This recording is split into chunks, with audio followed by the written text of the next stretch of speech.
నమస్తే, welcome to Andhraprabha. నేను తేజస్వి. లోక్సభ ఎన్నికలు రాబోతుండడంతో తెలంగాణలో అయితే ముఖ్యంగా చాలా సీరియస్గా అయితే ఎలక్షన్స్కి సంబంధించి అన్ని పార్టీలు కూడా వర్క్ చేస్తున్నాయని చెప్పాలి. ముఖ్యంగా వచ్చేటప్పటికి కాంగ్రెస్ పార్టీ నుండి రేవంత్ రెడ్డి ఎంత సీరియస్గా ఉన్నారు అనేది మనందరికీ తెలిసిన విషయమే. అసెంబ్లీ ఎలక్షన్స్లో గెలుస్తుందా లేదా అనే స్టేజ్ నుంచి, అసలు కాంగ్రెస్ పార్టీలో సమన్వయం అనేది లేదు అనే స్టేజ్ నుంచి కాంగ్రెస్ పార్టీని తెలంగాణలో ఎంత బలోపేతం చేశారనేది మనం చూసాము. కాంగ్రెస్ని మొత్తానికైతే తెలంగాణలో సీట్లు సాధించి అసెంబ్లీ ఎలక్షన్స్లో అయితే గెలుపొందారు. రేవంత్ రెడ్డి సీఎం అయిపోయారు. అయితే ప్రస్తుతానికి వచ్చేటప్పటికి లోక్సభ ఎలక్షన్స్కి సంబంధించి కూడా అసెంబ్లీ ఎలక్షన్స్లో అయితే ఏ విధంగా బీఆర్ఎస్ని నిలువరించి గెలుపు గుర్రాలుగా ముందుకు సాగారో అదేవిధంగా లోక్సభ ఎలక్షన్స్లో కూడా తప్పకుండా మినిమం 14 సీట్లు అనేవి తప్పకుండా సాధించాలి అనే లక్ష్యంతో రేవంత్ రెడ్డి ఉన్నారని చెప్పాలి. దీనికి సంబంధించి ఆపరేషన్ ఆకర్ష్ అనే నినాదంతో ఒకవైపు అధిష్టానాన్ని కూడా ఒప్పించి తన ప్రయత్నాలన్నీ కూడా ముమ్మరం చేస్తున్నారని చెప్పాలి. అయితే ఇప్పుడు వచ్చేటప్పటికి తప్పకుండా 14 సీట్లు అయితే గెలుపొంది కాంగ్రెస్ అధిష్టానానికి కానుకగా ఇవ్వాలి, తన స్థానాన్ని ఇంకా పదిలం చేసుకోవాలి, పటిష్టం చేసుకోవాలి అని చెప్పైతే రేవంత్ రెడ్డి భావిస్తున్నారని చెప్పాలి. మొదటి నుండి కూడా రేవంత్ రెడ్డి ఒకటి అనుకున్నారు అంటే దానిపైన చాలా గట్టిగా నిలబడి అది సాధించే వరకు వదిలిపెట్టని మనస్తత్వం రేవంత్ రెడ్డిది. అది మనమంతా కూడా చూస్తూనే ఉన్నాము. ఆయన వ్యక్తిత్వం ఏ విధంగా ఉంటుంది, ఏ విధంగా పోరాడతారు అనేది.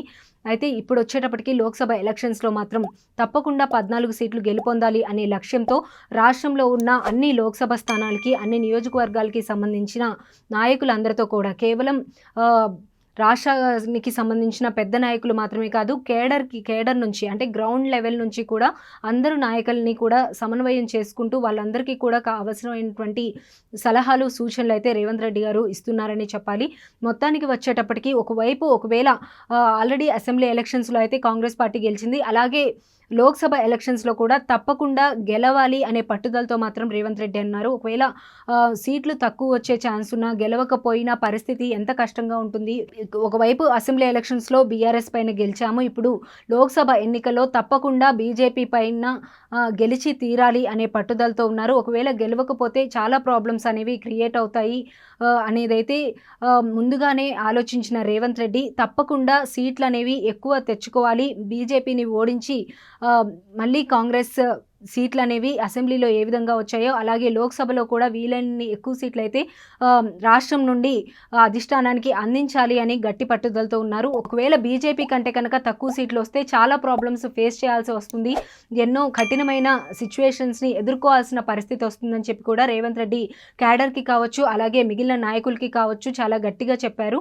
అయితే దీనికి సంబంధించి ఎప్పటికప్పుడు రాష్ట్రంలో ఇంటెలిజెన్స్ వర్గాల నుండి అయితే ఆయన ఏ విధంగా ఉంది, రాష్ట్రంలో పరిస్థితులు ఏ విధంగా ఉన్నాయి అనేదైతే ఎప్పటికప్పుడు తెలుసుకుంటూనే ఉన్నారు. దీనికి సంబంధించి సలహాలు, సూచనలు అయితే కేడర్కి అందిస్తూ ఉన్నారు. ఏ విధంగా ప్రజల్లోకి వెళ్ళాలి, ఇప్పుడు వరకు తీసుకువచ్చిన పథకాలు ప్రజల్లోకి ఏ విధంగా వెళ్ళాయి, వాటిపైన ఎటువంటి ఇంపాక్ట్ అనేది పడుతూ ఉంది, దాని ద్వారా ఎటువంటి పాజిటివిటీ అనేది వస్తూ ఉంది, ఇంకా ఏ విధంగా ప్రజల్లో మార్పు అనేది తీసుకురావాలి, తప్పకుండా ఏ విధంగా గెలవాలి అనే సూచనలు మాత్రం ఆయన చేస్తున్నట్లుగా కూడా తెలుస్తుంది.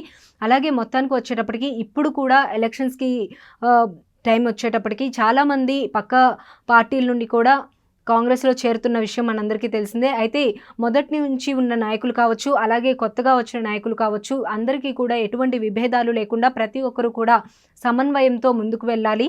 అలా కలిసి వర్క్ చేస్తేనే పార్టీ అనేది బలోపేతం అవుతుంది, ఎక్కువ సీట్లు సాధించే అవకాశం కూడా ఉంటుంది అని చెప్పి అందరూ కూడా ఇటువైపు చిన్న స్థాయి నుండి పెద్ద స్థాయి నాయకుల వరకు ప్రతి ఒక్కళ్ళు కూడా సమన్వయంతో కలిసి వర్క్ చేసి మరొకసారి లోక్సభ ఎలక్షన్స్లో కూడా గెలుపొందాలి. తప్పకుండా 14 సీట్లు అయితే 14 సీట్లకి ఒక్క సీటు కూడా తగ్గకుండా గెలుపొందాలి అనే లక్ష్యంతో అయితే రేవంత్ రెడ్డి గారు ఉన్నట్లుగా కూడా తెలుస్తుంది. సో చూడాలి, ఎలక్షన్స్ దగ్గరకు వస్తున్నాయి, ఇంకా ఎటువంటి మార్పులు చోటు చేసుకుంటాయి, ప్రజల మనసులో ఏముంది అనేది ఎలక్షన్స్ తర్వాతే తేలనుంది.